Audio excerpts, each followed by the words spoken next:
Welcome to Implant Outlook, a podcast dedicated to the implant printing industry. Hi everyone, welcome back. If any of you have ever attended an implant conference in the past 30 years, one person you are sure to have seen at some point is Debra Payne. She's been at nearly every implant conference since the early 90s, even more than I have, and is just a genuinely friendly, honest, and good-hearted person who I'm happy to call a friend. Debra, welcome to the podcast. Hey, Bob. Thank you for having me. I'm excited to be here.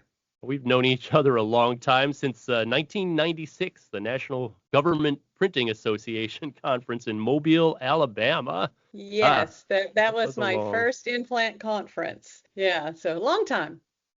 What was your first impression of the implant community?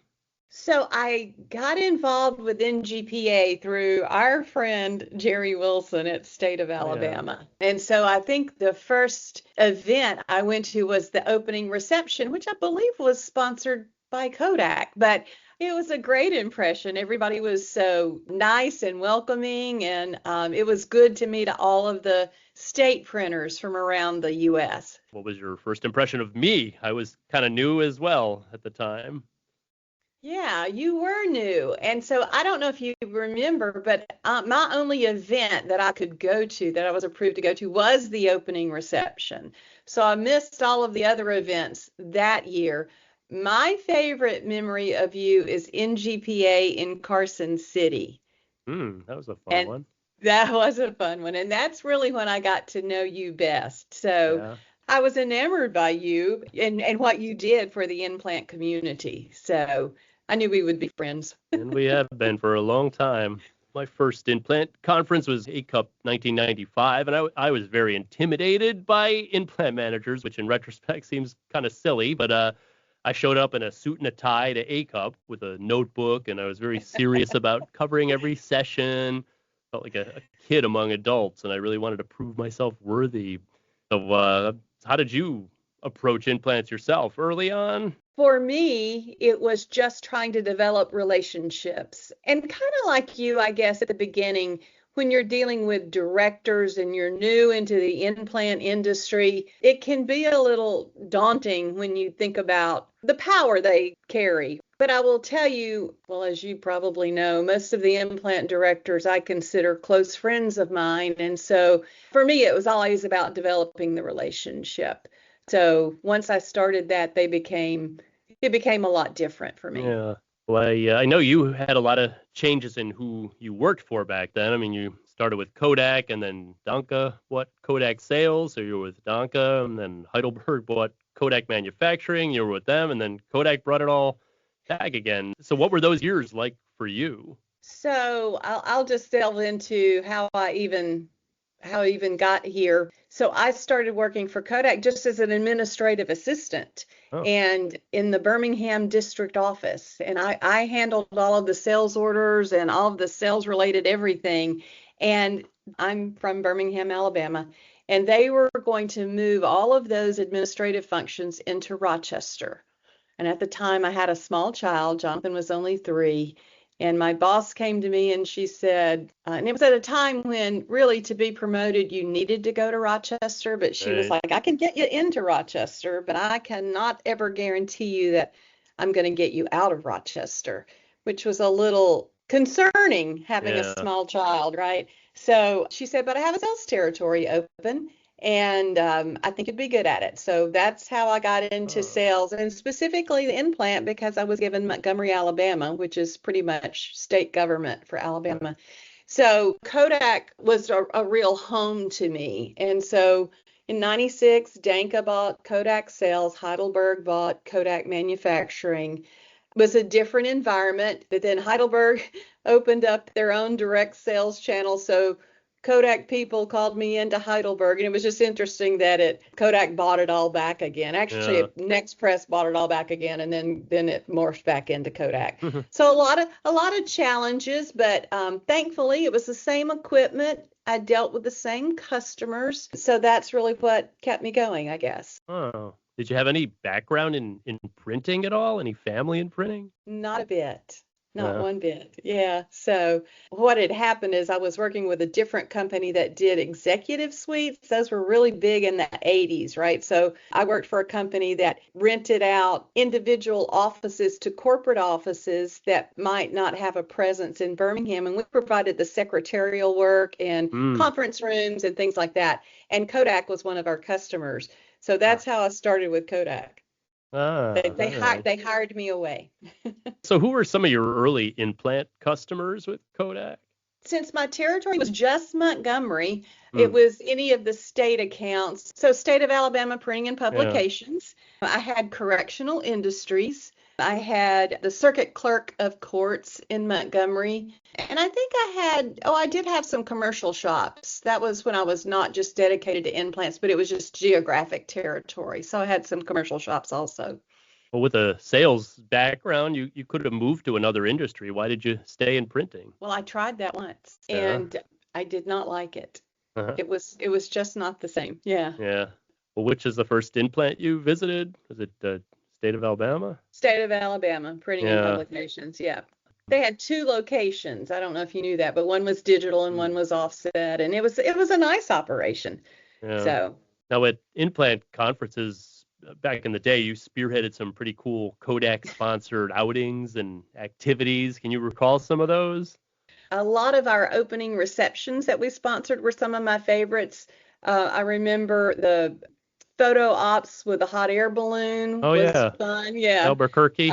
In Albuquerque, yep. I know we did some boat tours. I think we did an NGPA sponsored riverboat tour, a swamp tour in Baton Rouge, and that was a lot of fun. And I think Mike Lloyd and Nelson and I got in trouble for being too loud in the back of the boat. But I've heard that story. At one IPMA awards ceremony, I remember you did some special awards for Kodak users who were winners. Yes. Yeah, that was a nice touch. You were briefly with EFI before coming to Konica Minolta, which was kind of fitting since they bought Donka in 2008, right? Yeah. So what are your responsibilities now with Konica Minolta? I'm specific to implants, which is my preference. Right now, I'm geographically, believe it or not, so I live in Alabama, but geographically, the way that it worked when I was hired is the only territory that was open was like central and the western region. So I actually cover the western region, but help out with accounts all over the U.S. We're hiring some new implant managers, and I'm to help assimilate them in and introduce them around. And I seem to also be more aware of the contracts that we offer and that implants can use. So I'm used as a resource for that also. And then I spearhead ACOP and work with Dr. Mark Bohan for IPMA. So any of the implant things. Yeah, well, that makes perfect sense. What have been some of your biggest implant successes?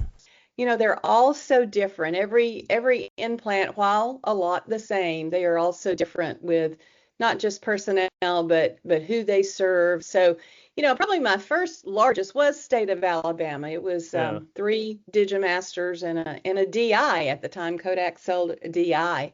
One of my favorites was LSU when Mike purchased 2 Next presses. He was the first university with 2 Next presses.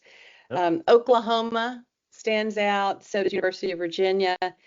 And then probably my largest success over the years has been with U.S. SOCOM, the military, and they had 14 units. And I still miss those guys today. I helped implement mobile units. I was strategic and part of that team. But here at KM, Oregon State comes to mind. Yeah, they were the first. Yeah, they were the first order, and they are cutting edge on everything they do. So they are always looking for ways to improve their implant, to add value and to add revenue streams to their implant. I've been very impressed.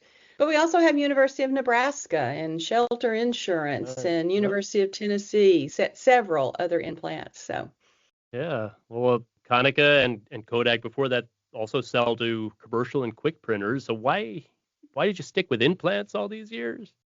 Well, that's a good question. I think through the years, so my first territory was Montgomery, then my territory got expanded to where I was Alabama, Mississippi, and Louisiana. And I still had implants as well. I had all production at that Yeah. point, accounts. So both commercial and implants. And I honestly think that through calling on the implants, I developed skills that lent themselves better Hmm. to implants. Me personally, I love my commercial accounts that I had, but for me, implants with the procedures that they have in place, you know it may take a long time, but you know what the procedure is. You know Yeah, what's right. supposed to come next, right? So not everybody does that. And I've been told I have a lot of patience when it comes to that, and not everybody in sales Hmm. can just maneuver through the implant community. Yeah, that makes Yeah. sense. What has impressed you about implants? It always impresses me how they are so helpful to each other, which does not happen in the commercial space, right? So True. there's no competition. They're always willing to help each other to talk about things that are most pressing to them and how they help another fellow implant maneuver through some of the things they've already gone through. Yeah, Um, that's true. yeah. Also, I think too, they are always looking, most of them, for ways to bring in more value to their parent Right. organization. Yeah. So, Well, how about your best implant conference memories? Anything oh anything goodness. stand out? I can think of some New Orleans trips. Yes, I always loved the ones that were sponsored at LSU. Although there was an NGPA in New Yes. Orleans, and Yep. we had a fine time. If I remember, KM did a presentation where they were cooking during the Yeah, I remember presentation. that. Yeah. So that one Yeah, was a shrimp lot and of grits. fun. Shrimp and grits, yeah. So, I have a great time at all the conferences. Yeah. There are so many memories, so many positive memories. I'm thinking of Clearwater, A Cup in Oh, Clearwater, yep. with the famous hiding the flamingo. I don't know if you remember that I or not, do. but uh, Yeah. um, such good fun memories. Yeah, forever. Yeah. A lot of fun boat cruises, I know. Lots of boat cruises, yep, and those are always good times too. I miss some of the boat cruises now. Yeah. You have a favorite ever implant conference? That is No. so hard because they are all so Yeah. different and unique with their own personalities. I would probably say Clearwater was definitely that was some Yeah. funny stuff at Clearwater. I enjoyed Costa Mesa a lot, and then anything Yeah. in Baton Rouge or New Orleans, because Yeah. Yeah. yeah. Those are some of my tops too. My real top has always been when A Cup went to Fairbanks, Alaska. I That was a missed fun that one. one. Yeah, Yeah. it was a smaller group, but we got to know each other, and I felt like that's where I really got my start in the implant Oh, okay. industry, just because everybody was more friendly there, and Yeah, plus it was yeah. Fairbanks. It was still bright out at midnight. So you remember too, there was a great one, NGPA in Des Moines, and the Yeah. outing was to the state fairgrounds. Oh yeah. Yeah. I And we remember had that. a pig calling contest Yep. and And the yeah, cow chip tossing. a cow chip tossing. Yep. That was fun also. And then another one is in Connecticut. We sponsored Yeah. an event and it was all Oktoberfest. So we Yeah. bought everybody little green hats and we had Heidelberg at the time beer mugs. Yep. That was That was a fun. fun one too. Yep. Since you've worked with so many implants over the years, what advice do you have for implants based on your years of dealing with them and the successful ones versus the ones that maybe need a little help?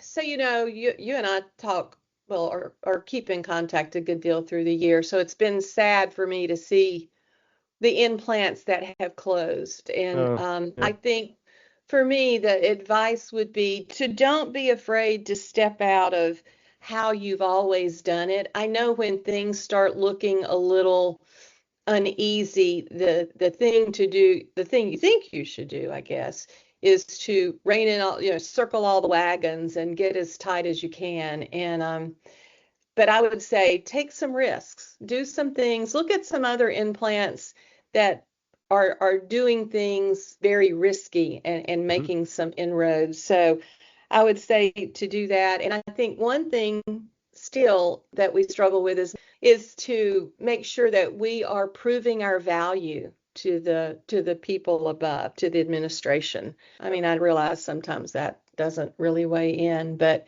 to make sure you're always proving your value. And I still to this day hear some implants say, they say they didn't even know we were here. So marketing yourself, Yep. because most, particularly state government and universities, are so large that there is lack of knowledge that there is an opportunity to use the implant there. So it's all about marketing yourself, getting your name out there, right? Yeah, and the turnover as well. When new people come in, they don't know you're there.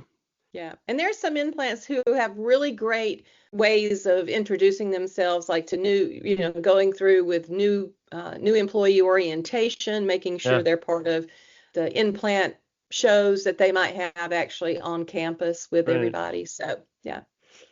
Any clever marketing efforts that you've heard of over the years? I know open houses, I always like the ones where it's like themed for Halloween, for example. There have been some great marketing. I think some now are delving into multimedia marketing, so even of themselves, right? So, and just different ways to, more than open houses, right? So lots of different ideas out there.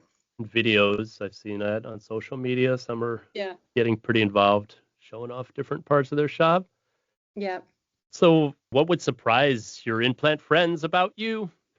Well, I think a lot of them know, but just a couple of things. So I do live a little bit south of Birmingham. I live on family land. I've lived on it all my life. It belonged to my great-great-great-great-grandfather. So I'm fifth generation living on the same land with all of my other family. And then through just visiting a lot to New Orleans, I belong to a Mardi Gras crew and have been riding in a Mardi Gras parade for the past 3 years. Yes, I see the pictures that you post on that every year, and that is awesome. One day I'll get down there for that. We would love for you to. You have to come on Thursday. That's when the Crew of Muses rolls. Yeah.